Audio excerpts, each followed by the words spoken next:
గుణదల ప్రాంగణంలో ఉన్నటువంటి ఆ స్టేజీ మీద అనేక మంది గురువులతో ఆ విధంగానే సిస్టర్స్తో భక్తులతో విశ్వాసులతో కలిసి ముగ్గురు సిల్వర్ జూబిలీరియన్స్ దివ్య బలి పూజను సమర్పించడంతో లాంఛనంగా ఈ గుణదల మాత తిరునాళ్ళు ప్రారంభం అవుతూ ఉంటాయి. ఈ శతాబ్ది వేడుకలకు మామూలుగా రాజకీయంగా దౌత్యపరంగా అయితే Vatican city ambassador to India, మతపరంగా అయితే నున్షియో ప్రధాన యాజకుడిగా వస్తూ ఉన్నారు.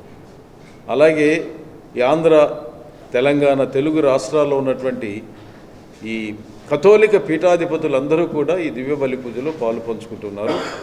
ఇంకా ఇతర పీఠాధిపతులు కూడా వస్తారు అనేటువంటిది కూడా ఒక అంచనా. ఏదేమైనా నున్షియో అంటే ambassador to India Vatican city ఆయన రావటం ఒక ప్రత్యేకత. మనం 3 రోజుల్లో ఇతిమిద్దంగా ఇంతమంది వస్తారని చెప్పలేం, ఎందుకంటే ఫ్లోటింగ్ క్రౌడ్ అవుతుంది.